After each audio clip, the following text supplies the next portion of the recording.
Hey, this video review of session 15 of my Castles and Crusades campaign.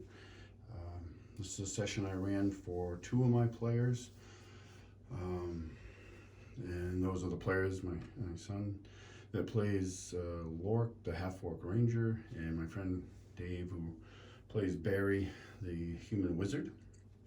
Uh, Session started off in Arden, and I started off with having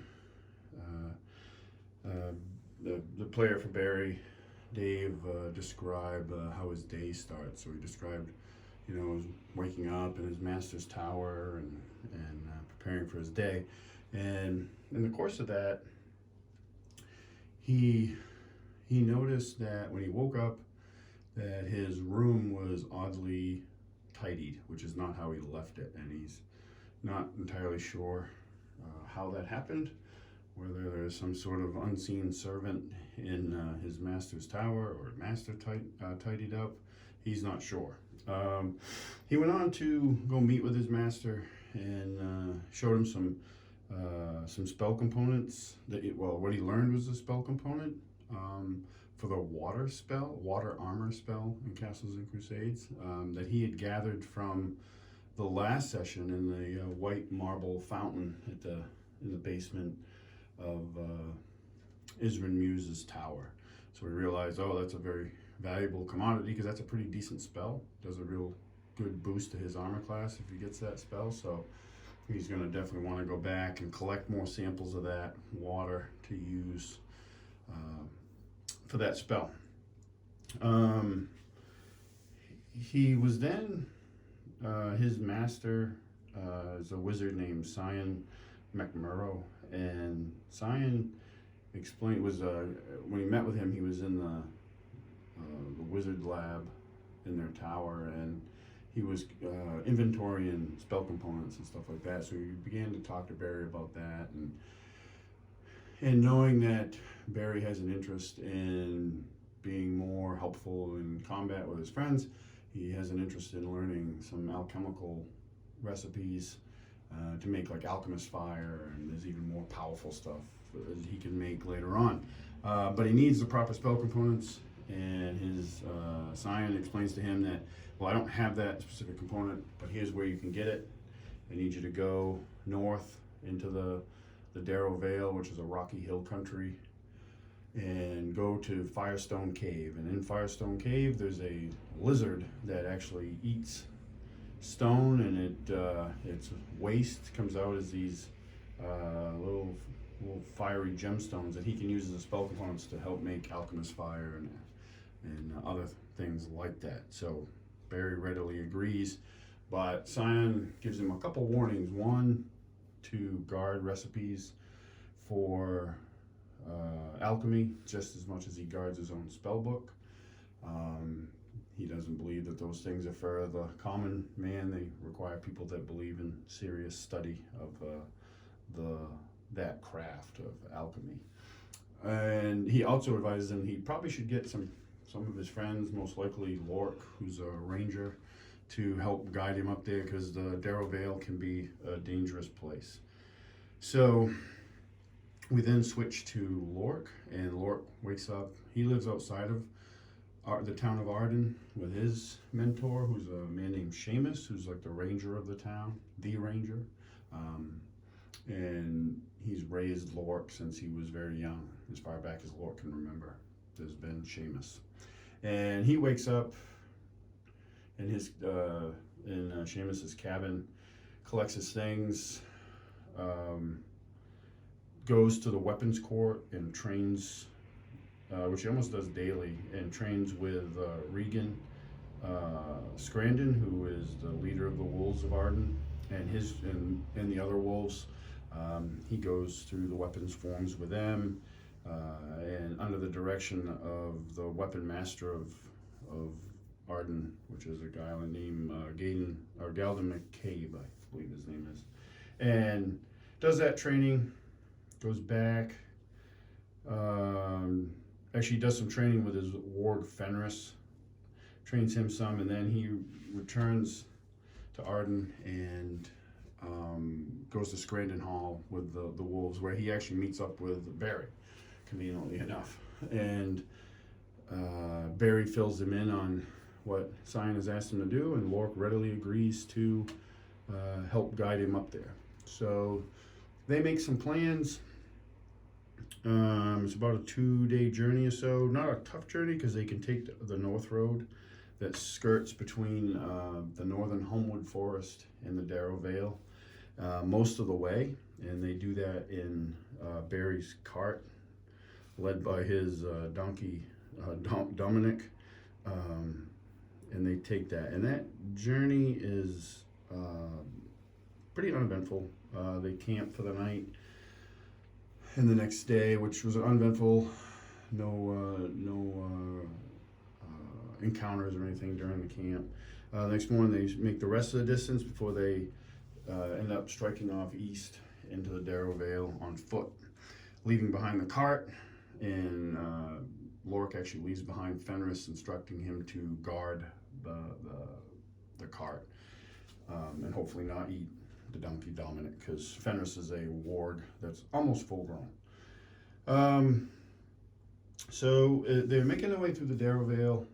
It's winter time in Arden, so it's cold, windy, and on that wind they hear these screeching cries, and they discover a large raven that's been trapped in a wire snare trap, and is a dead deer carcass down there as bait that's mostly picked over. At this point, when they hear the cries, before they find the raven, they're not sure what it is, so Barry using his magic, turns both of them invisible, which burns up Barry's 2nd level spell slots, because he's only 3rd level. So they turn invisible, make their way into this clearing, see the raven.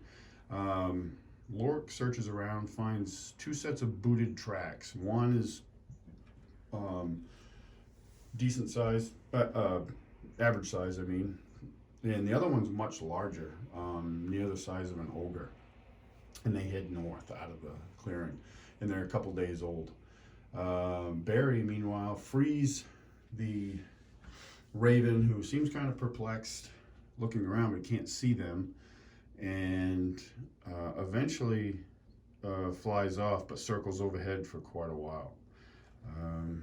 Once they're gone, once the raven's gone, they continue on and eventually reach the entrance of Firestone Cave. So Firestone Cave sits up on the side of this rocky hill, and steam kind of is billowing out of it.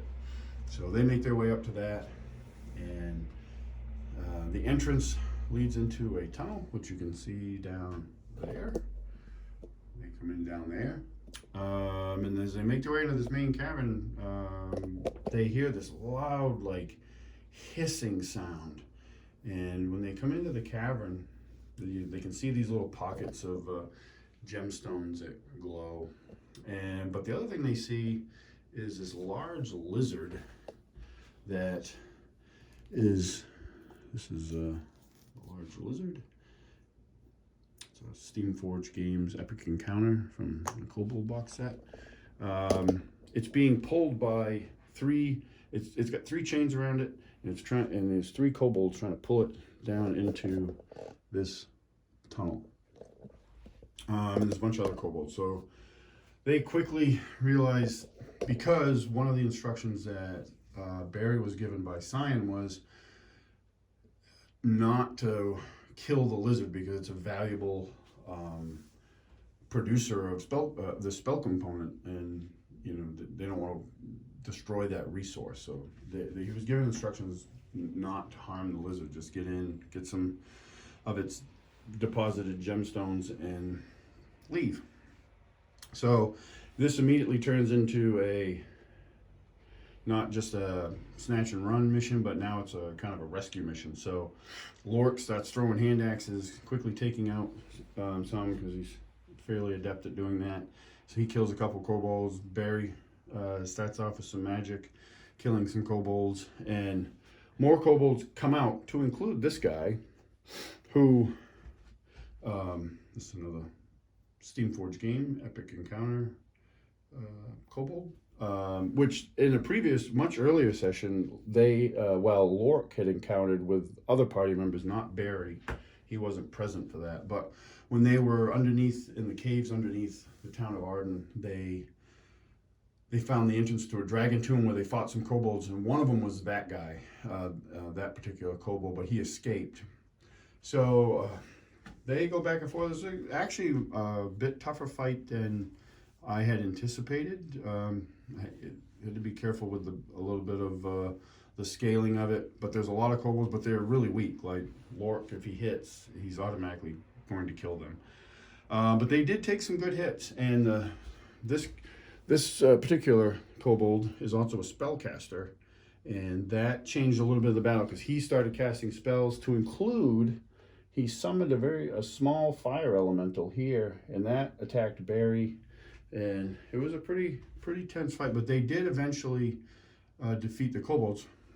They were attacked by the majority of the kobolds, but 3 of them that had the chains on the lizard continued, and every round I was making rolls. I had a number in my head, and if on a d20, and if the majority of the 3 rolls hit that number or exceeded it, they started pulling that lizard closer to the tunnel.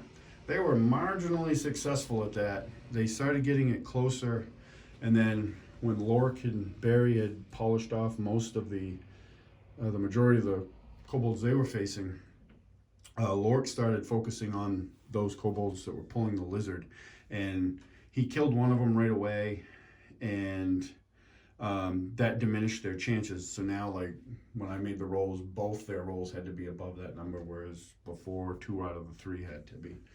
So eventually, the spellcasting kobold was killed off, finished by Barry, if I recall correctly, and the rest of the kobolds were killed off. So the lizard, the fire lizard, is fairly incensed at this point at his predicament, but Lork, who is becoming rather adept at handling wild animals, is able to, with a wisdom check, he's able to calm it enough so it doesn't immediately attack them, which was probably a good thing because they are at that point. Even Lork is 4th level, and he's been rolling really well for his hit points. Even he was fairly low on hit points for him, and Barry was really low. So a fight with that lizard would have been bad, but they avoided that because Lork was able to calm it down enough so it was indifferent to them, and he went over and started eating one of the dead kobolds. So they were able to collect a little bit of treasure from the winged kobold and plenty of pouches of these gemstones. They left the cave, and when they left the cave, they're battered and bruised from their injuries, bloodied, and the raven returns, and it lands on a rock in front of them, and kind of squawks at them a little bit, looks back and forth, and then it starts to shimmer, and it changes into this raven-haired woman with this kind of stern visage, and she starts questioning about what they were doing in the cave and if they killed the lizard. And when they explain to her that they didn't, she tells them that, well, they should be rewarded for that and some of their other deeds, like freeing her. So she heals their injuries. Barry is, I don't know if it's a real thing or but he appears to be kind of interested in this woman, and one of his primes is charm, so he starts trying to be subtly charming with this lady, and it's not hostilely received, maybe amusingly received, but they talk briefly, and then she introduces herself as Ravluna, and after speaking with them, and they tell them that their next step is they're going to, with the rest of their friends, they're going to the Darkmere to explore the ruins, and she just advises them, be cautious because it's a dangerous place. And then she changes back into a raven and flies away. And in a funny, interesting comment, Barry subtly says maybe just loud enough for her to hear, that something about beautiful, how beautiful that was. And so we'll see if anything develops from that. But that was the session. They returned to Arden without issue, and we'll be preparing for the next adventure, which is actually coming up Sunday. So that'll be a bigger group adventure. We'll have more players. This was kind of a thrown together session that I could run for those two players because they had the availability, and always looking to get more sessions in and develop the campaign more and more. So there'll be another video coming up for Sunday session in a couple days, and thanks for watching.